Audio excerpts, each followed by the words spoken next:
আলাই এখনো মিশরে আছে, ওনার বংশধর, ওনাদের সিলসিলা এখনো মিশরে আছে। বড় আল্লাহওয়ালা ছিলেন। আরব ভূখণ্ডে এক বাক্যে ওনার জমানায় ওনাকে মানতেন। উনি একদিন বাহির হয়েছেন সফরে। আগে তো পায়দল সফর ছিল, তো নামাজের সময় হয়ে গেছে, নামাজের সময় হয়ে গেছে, কিন্তু পানি পাইতেছিলেন না।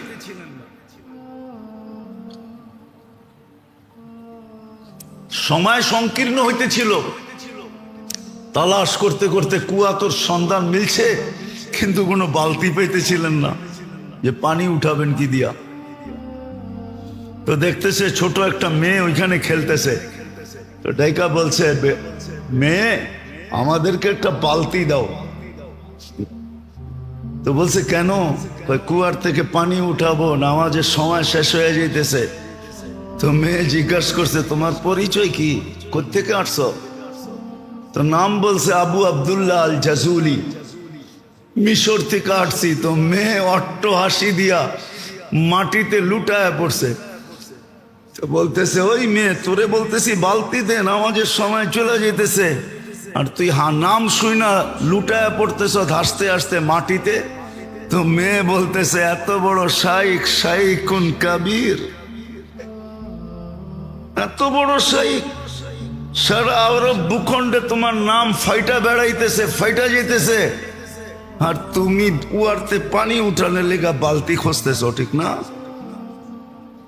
এত বড় শাইখ হয়ে লাভ হইল কি?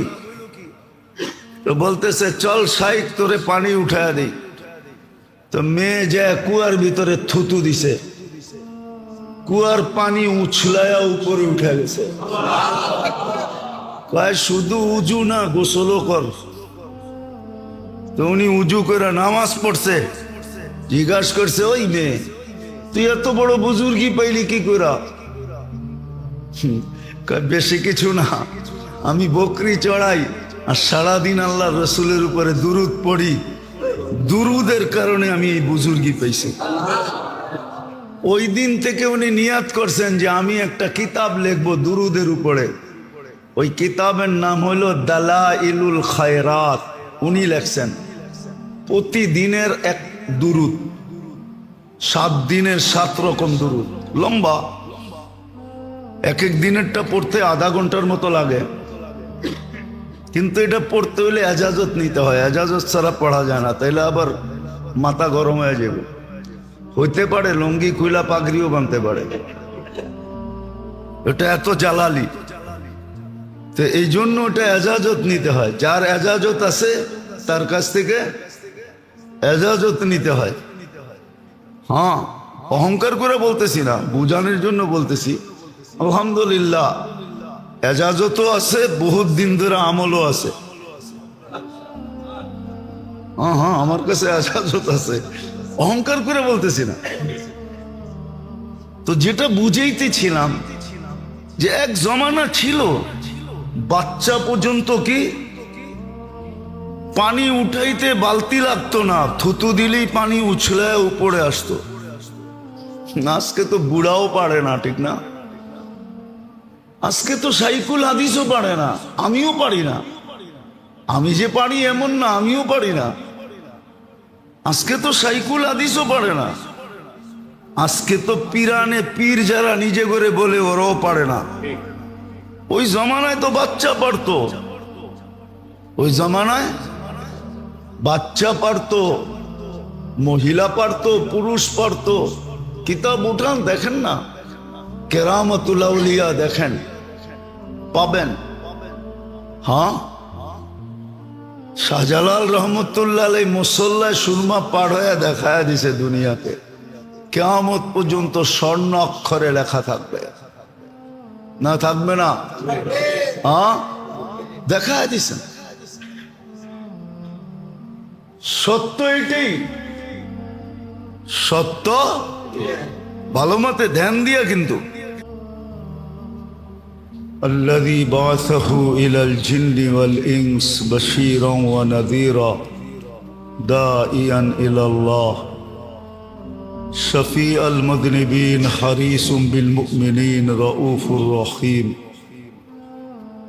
صلى الله عليه وعلى آله وأصحابه وأتباعه صلاة وسلاما كثيرا كثيرا. أما بعد فأعوذ بالله من الشيطان الرجيم. بسم الله الرحمن الرحيم. قد أفلح من تزكى وذكر اسم ربه فصلى وقال جل جلاله وأما من خاف مقام ربه ونهى النفس عن الهوى فإن الجنة هي المأوى. وقال رسول الله صلى الله عليه وسلم ألا إن الجنة هزان بربوة ألا إن النار سهل بشهوة أو كما قال عليه الصلاة والسلام. সম্মানিত উপস্থিতি, কোরআন হাদিস থেকে যতটুকুই তেলাওয়াত করা হলো, উপস্থাপন করা হলো, আশা রাখি একই সামনে রেখে কিছু কথা রাখবো, সাথে সাথে সকলের কাছে দোয়ার দরখাস্ত। যতদিন পর্যন্ত আমলের দাম আছে ততদিন পর্যন্ত এই ছোট জীবনটাকে আমলের ভিতরে কাটানোর আল্লাহ তৌফিক দান করেন। গত জুমার আগের জুমায় চলতেছিল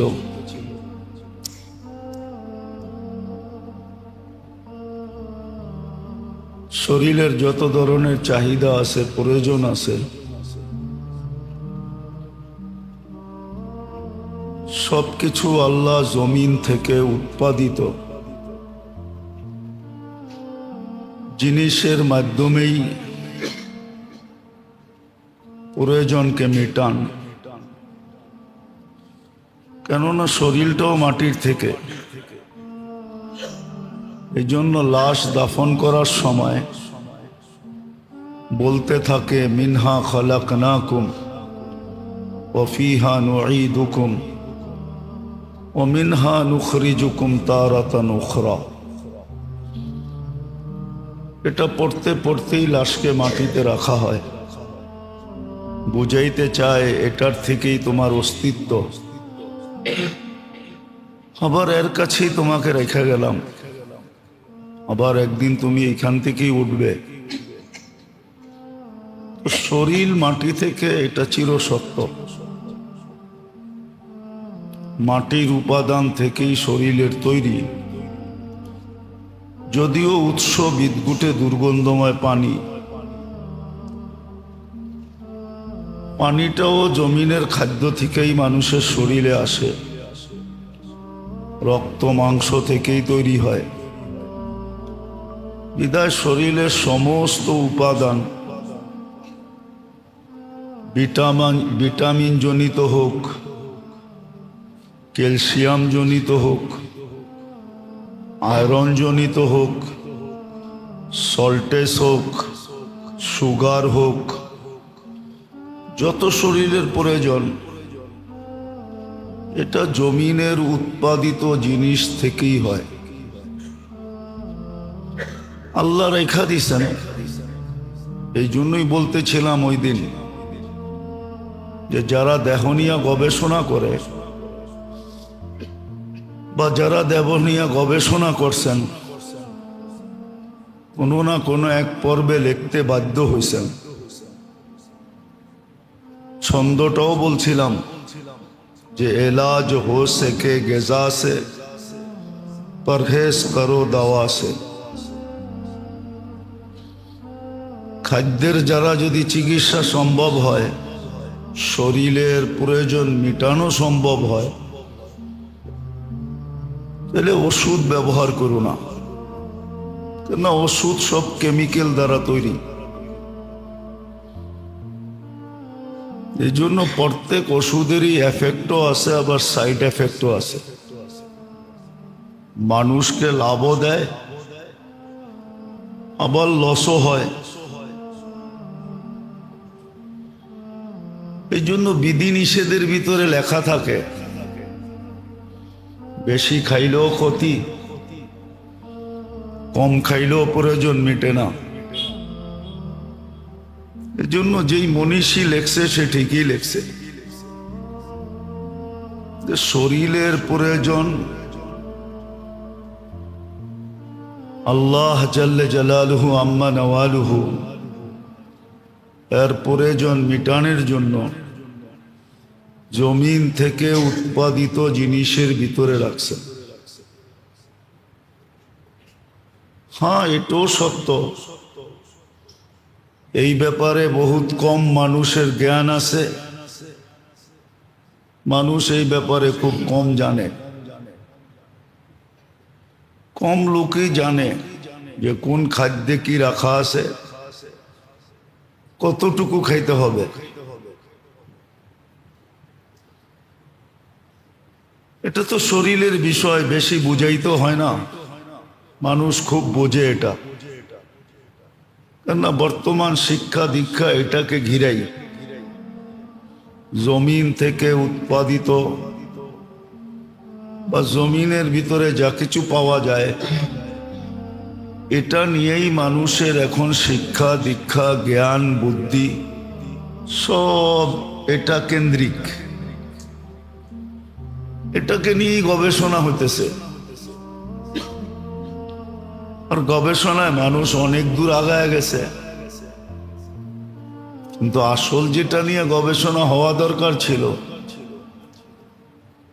মানুষ হিসাবে,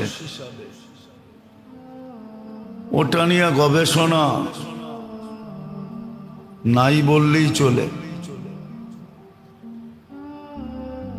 শরীরের প্রয়োজন তো জমিন থেকে উৎপাদিত জিনিসের ভিতরে রাখা, সুরক্ষিত, এটা দ্বারাই মিটে। এটা তো সবাই স্বীকার করতে চায়, কিন্তু শরীরের ভিতরে যে আত্মা আছে, যেটার কারণেই মানুষ জীবিত থাকে, বাহির হয়ে গেলে মৃত্যু ঘোষিত হয়, যে আত্মাটাই মেইন পাওয়ার। প্রত্যেক ব্যক্তির মেইন পাওয়ারই হলো তার আত্মা। যতক্ষণ আত্মা ভিতরে থাকে, রূহ ভিতরে থাকে, দুনিয়া তাকে জীবিতই বলে, মৃত্যু বলে ঘোষণা করার সাহস হয় না। বলে ওই আত্মার উপাদান কোথায় রাখা আছে, এটা নিয়ে মানুষের কোনো গবেষণা নাই, থাকলেও খুব কম আছে। না গবেষণা আছে, না চিন্তা আছে, না ভাবনা আছে। আত্মা নিয়ে মানুষের কোনো চিন্তাও নাই, ভাবনাও নাই, গবেষণাও নাই, খুব কম আছে। যে এর উপাদান কোথায় রাখা আছে, শরীর বা দেহের উপাদান তো জমিনের উৎপাদিত জিনিসের ভিতরে রাখা আছে। বরং সত্য এটাই, শরীর এখনো দুনিয়াতে আসে নাই, শরীর এখনো দুনিয়াতে আসে নাই, কিন্তু তার লালন পালনের উপাদান চলে আসছে। জমিনকে আল্লাহ আগেই সাজাইছেন, মানুষের দেহের কি প্রয়োজন হবে এটা জমিনকে আগে সাজাইছেন আল্লাহ, তারপরে মানুষকে পাঠাইছেন, যেন আসার পরে প্রয়োজন হইল আর হাত বাড়াইলো পাইল না, এরম যেন না হয়। এই জন্য আদম আলাইহিস সালামকে পাঠায়া জিবরিল আলাইহিস সালাম প্রত্যেকটা শিখাইছেন যে এটা কেন, এটা কেন, এটা কেন, এটা কেন, এটার নাম কি, এটার নাম কি। এই জন্য কোরআন এটাই পাওয়া যায়। আদম আলাইহিস সালামকে বলছিলেন এগুলার নাম বলো, উনি ফটাফট নাম বলে দিয়েছেন, ওনাকে নাম শিখাইছেন। তো আল্লাহ ব্যবস্থা করি আমাদেরকে পাঠাইছেন। চিন্তা করার বিষয়, একটা ছেলে জন্ম নেওয়ার পরে মার বুকে দুধ আসে না, মার বুকে দুধ অনেক আগেই আসে। ছেলে এখনো আসে নাই, সন্তান এখনো আসে নাই, কিন্তু দুধ চলে আসছে, যেন সে পা রাইখাই দুধে চুমুক দিতে পারে, মুখ দিতে পারে। হ্যাঁ, কিভাবে দুধ চাইনা নিতে হয়, বাচ্চা পা রাখতে দেরি জমিনে আল্লাহ শিখায়া দিতে দেরি করে নাই, যে মার দুধ টাইনা কিভাবে মুখে নিতে হয় আল্লাহ শিখায়া দিছেন, নাহলে বাচ্চা শিখে নাই। আল্লাহ শিখায়া দিছে, ও মুখে নিয়ে গদগদ গদগদ করে টানতে থাকে, ঠিক না? আমরা এরকমই টাইনা টাইনা নিছি, ঠিক না? আল্লাহ শিখায়া দিছেন। তো দেহের যা প্রয়োজন এটা দেহ আসার আগেই অস্তিত্ব হয়ে যায়, কিন্তু দেহের ভিতরে যে রু আছে, রু, ওটার কি প্রয়োজন? ওটার উপাদান কোথায়? ওটার উপাদান কি? ওটাও কি জমিন থেকে উৎপাদিত, না আকাশ থেকে অবতরণকৃত? দেহেরটা জমিন থেকে উৎপাদিত, এটা মানি। তরুর ভিতরে আছে, লতার ভিতরে আছে, পাতার ভিতরে আছে, ফুলের ভিতরে আছে, ফলের ভিতরে আছে, এমনকি মাটির ভিতরে পর্যন্ত রেখা দিছেন। এমন মাটি আছে যেটা মানুষের শরীরের জন্য প্রয়োজন, প্রযোজ্য ছিল, এক জমানা ছিল আমাদের দেশে। বর্তমানের মতো তো শ্যাম্পু শুম্পু আগে ছিল না, সাবান সুবানও ছিল না। হ্যাঁ, আপনারা দেখেন নাই, এক জমানা ছিল চুল ধুইতো মাটি দিয়া, মহিলারা মাটি দিয়া চুল দিত, মাটি পাওয়া যেত। আজকে চুল যতটুকু শ্যাম্পু দিয়ে সুন্দর না হয়, ওই যুগে মাটি দিয়ে এর চেয়ে সুন্দর হইতো।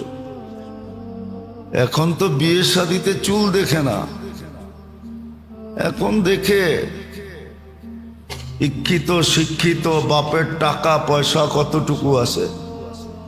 আগে বিয়ে শাদিতে মেয়েরা মাথার ঘোমটা খুইলা তারপরে চুলও দেখতো লম্বা কতটুকু, খোপা করলে কেমন সুন্দর দেখা যাবে, বেনি করলে কেমন হবে। আগের যুগে ছিল, মেয়ে দেখতে গেলে চুলও দেখতো, এখন তো কিচ্ছু দেখে না, এখন খালি দেখে মাল আছে কিনা, বংশ বুলি কিচ্ছু দেখে না। আগে তো বংশ বুলিও দেখতো মানুষ, এখন কিচ্ছু দেখে না। আগে মাটি দিয়েও চুল পরিষ্কার হতো, মনে হয় আশ্চর্য লাগে, ঠিক না? না না, লাগে লাগে, যে মাটি দিয়ে আবার চুল পরিষ্কার হয় কি করে, ঠিক না? আগে চুল পরিষ্কার হইতো মাটি দিয়া, আগে চুল পরিষ্কার হইতো। হ্যাঁ, পাওয়া যায়, তাঁতি বাজারে গেলে পাবেন, রিঠা পাওয়া যায়, রিঠা, রিঠা ভিজায় রাখতো, ওটার পানি দিয়া চুল ধুইলে শ্যাম্পুর চেয়ে 100 গুণ বেশি পরিষ্কার হয়। যে দেখেন সোনা আলারা রিঠার পানি দিয়া সোনা পরিষ্কার করে, আগে ছিল, আল্লাহ বানায় রাখছে, শ্যাম্পু শ্যাম্পুর দরকার হয় না। রিঠা দিয়া আগে পিঠা ভিজায় রাখতো, ওটার পানি দিয়া ফেনা হয়, যে দেখেন তাঁতি বাজারে সোনা আলারা সোনা পরিষ্কার করে রিঠা দিয়া, সবচেয়ে সুন্দর পরিষ্কার হয়, কালারও চকচকা হয়, সোনার আসল কালার বাইরে যায়। তো আগে রিঠা দিয়া পরিষ্কার করতো, আল্লাহ গাছে রিঠা বানায় রাখছে। তো বুঝানোর জন্য বলতেছি, দেহর সমস্ত উপাদান যা প্রয়োজন মাটির ভিতরে গচ্ছিত, মাটির থেকে উপার্জিত, মাটির থেকেই তৈরি হয়, উৎপাদিত হয় মাটি থেকে। কিন্তু আমাদের দেহ বুঝানো উদ্দেশ্য না, বুঝানো উদ্দেশ্য হলো আত্মা। আত্মারও প্রয়োজন কি দিয়ে মিটবে? এটাও কি জমিন থেকে উৎপাদিত? না না না, এটা জমিন থেকে উৎপাদিত না, বরং দেহ যেই জায়গার থেকে, আত্মা যেই জায়গার থেকে আসছে, দেহ যেই জায়গার থেকে আসছে তার প্রয়োজন ওই জায়গার থেকে উৎপাদিত হয়, আর আত্মা উপর থেকে আসছে। হ্যাঁ, জমিনের কোনো জিনিস এত সিক্রেট না,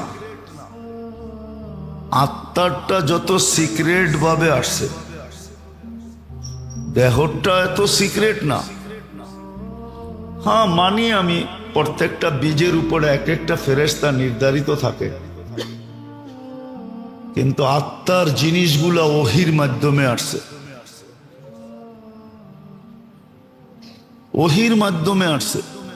কখনো কখনো ওইটা আনতে যায়া 70,000 ফেরেশতাকে গাঠ পর্যন্ত দিতে হয়েছে। কিতাবে আছে সূরা নাজেল হওয়ার সময় 70,000 ফেরেশতা গার্ড দিয়ে নিয়ে আসছে, কিতাবে পাওয়া যায়। তো সহজ ভাষায় বুঝাইতে চাইতেছি, যদি আল্লাহ করে বুঝে আসে, বুঝে আসার প্রয়োজন আছে, নাইলে কিন্তু প্রত্যেকটা পানির ফোঁটার হিসাব দিতে হবে। হ্যাঁ, যদি নিতে যান, যদি আল্লাহ কাউকে সম্মুখীন করে দিলেন, তাহলে ওকে মিলায় দিতে হবে 60 বৎসরে কতগুলা পানির ফোঁটা পান করছে, মিলায় দিতে হবে। কয়টা দানা বক্ষণ করছে এটাও মিলায় দিতে হবে, কয়টা শ্বাস নিছে আর ছাড়ছে এটাও মিলায় দিতে হবে।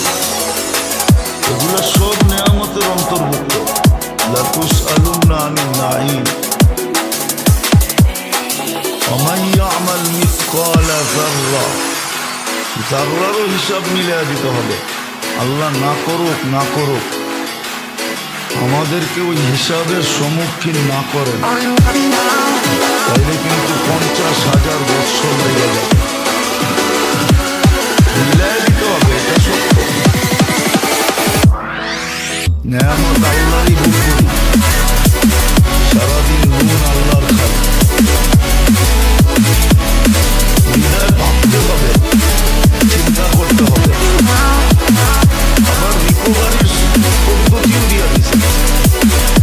আর এই উন্নতের জন্য সহজভাবে দিছে, এত সহজ কোনো উন্মতের জন্য করেন নাই, কোনো নবীর উম্মতের জন্য করেন নাই, জাতির জন্য করেন নাই, আমাদের জন্য যেরকম সহজ করছেন।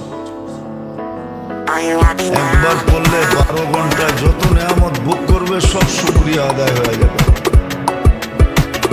সকালে যদি পড়ে তো সন্ধ্যা পর্যন্ত, সন্ধ্যায় যদি পড়ে তো সকাল পর্যন্ত। এই জন্যই বলছিল, এই জন্যই কিতাবে হুকুম আসছিল, লোকমান আমার আগেও আলহামদুলিল্লাহ বলো যে আমি হাত দিয়ে উঠে নিতে পারতেছি। বহুত মানুষ আছে হাত আছে উঠে দিতে পারে, আরেকজনে চামচ দিয়ে খাওয়ায় দিতে হবে।